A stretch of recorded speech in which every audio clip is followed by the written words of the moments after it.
Saudações, leitores e seguidores do Instituto Liberal. Eu sou Lucas Berlanza e este é mais um IL Flash, aquele momento da semana em que a gente elenca os 7 artigos que mais impactaram, que mais fizeram sucesso no nosso site oficial e nas nossas redes sociais. E hoje o nosso IL Flash começa com um texto de minha autoria.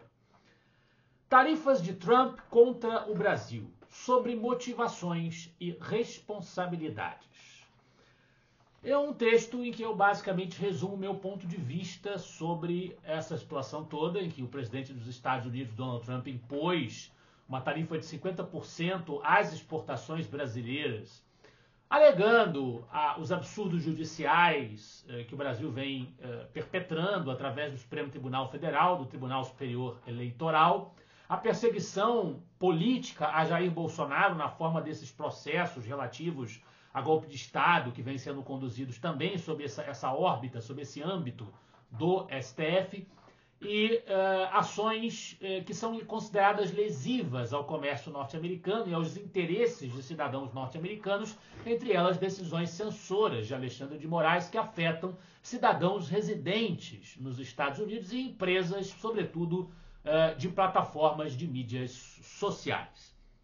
Eu discuto essa questão nesse artigo, que eu vou discutir novamente num outro artigo mais adiante, então eu vou deixar para complementar o raciocínio quando eu falar desse artigo, o que eu acho que a gente deve pensar que a oposição brasileira deve fazer, como é que ela deve se posicionar diante deste cenário, né?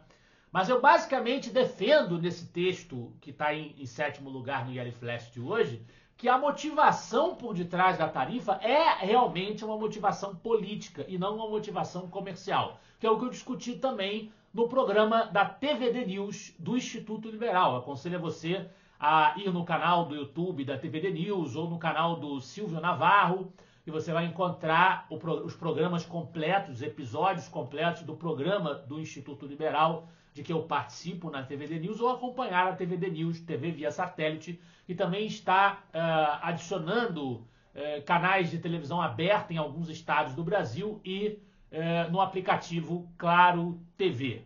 Aconselho você a nos acompanhar por lá também. Mas antes, na sequência, nós temos um texto do professor Biratã Jorge Iório, A Inveja como Arma Política.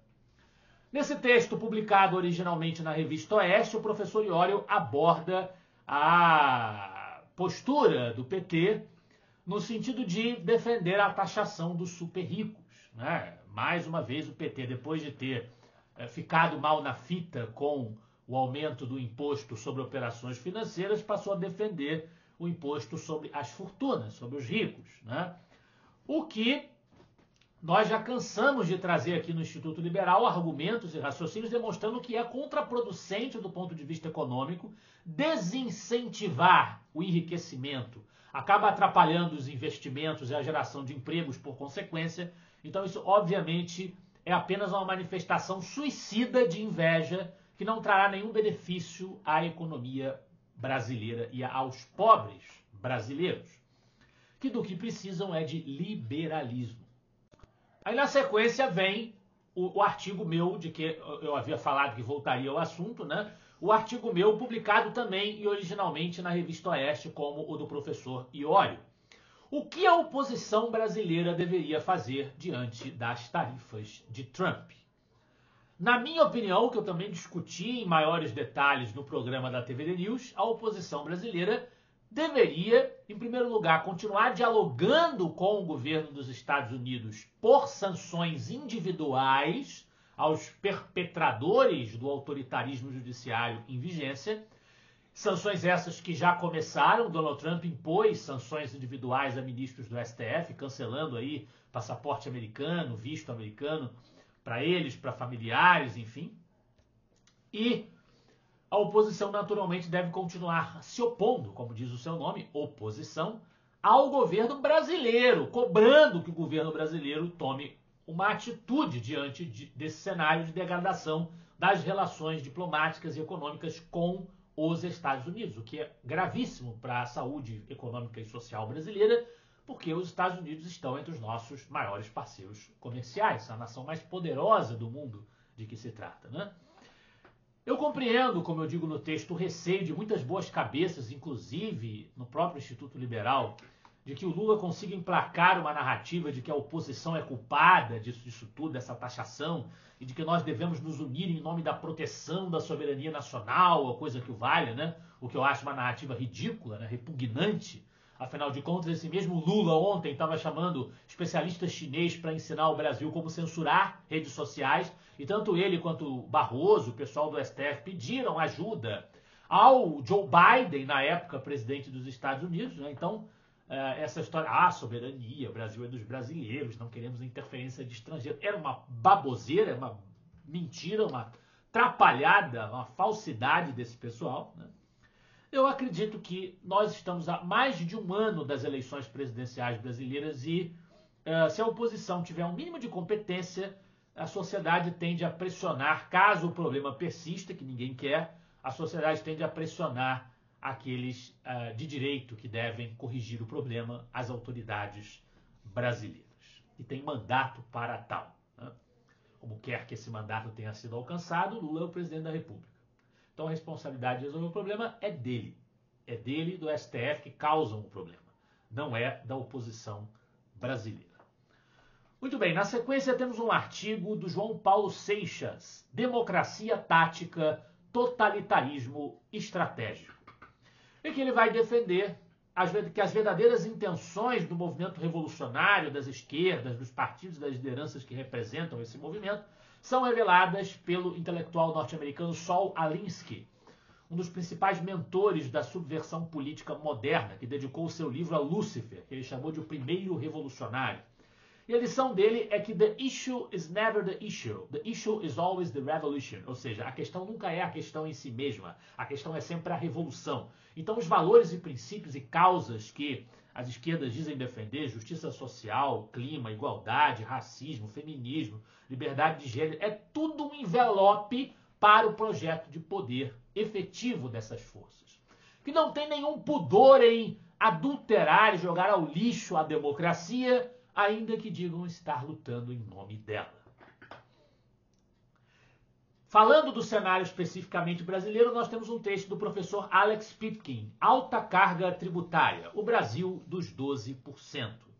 O professor faz, mais uma vez, denúncias sobre o Estado brasileiro. No Brasil, aproximadamente, ele vai nos dizer, 12% da população carregam nas costas quase um terço dos habitantes. São cerca de 25 milhões que trabalham, investem e pagam impostos para sustentar mais de 60 milhões que vivem do assistencialismo estatal. Essa disparidade não é acidente, mas o produto de um projeto político que converteu o mérito em crime e premiou a dependência como virtude. Vivemos num país onde a carga tributária é servidão legalizada. Trabalhamos 149 dias por ano apenas para alimentar um Estado que não liberta, mas que aprisiona. Mantém sua legião de dependentes e uma elite funcionalista que desfruta de privilégios, penduricalhos e mais penduricalhos, enquanto o contribuinte sua para pagar a conta.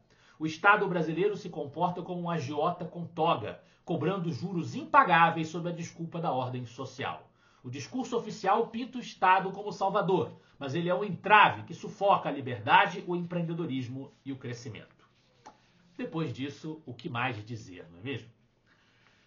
Do ponto de vista teórico, temos uma crítica do Tiago Oliveira Mota. Socialismo científico, marxismo não é científico. Karl Marx, grande filósofo do marxismo, do socialismo chamado científico, postulou, ao lado de Friedrich Engels, seu coautor e patrocinador, postulou que o socialismo dele, o socialismo marxista, era científico, ao contrário dos socialismos anteriores, por exemplo, os chamados socialismos utópicos. No entanto, a verdade é que não há nada de científico na teoria revolucionária ideológica de Karl Marx.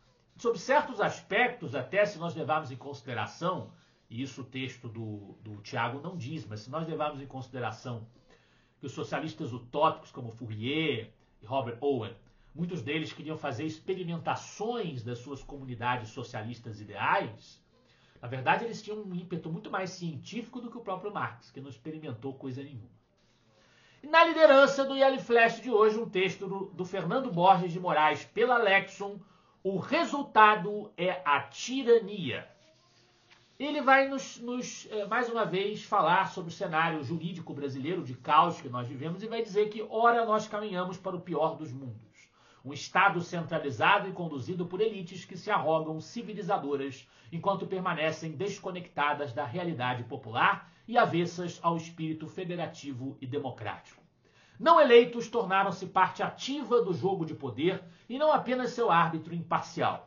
Se a Corte Suprema se torna o centro do sistema e se os homens que a compõem não são os melhores nem os mais virtuosos, então, como diria John Adams, a República já se desfez, ainda que a Constituição permaneça impressa em papel.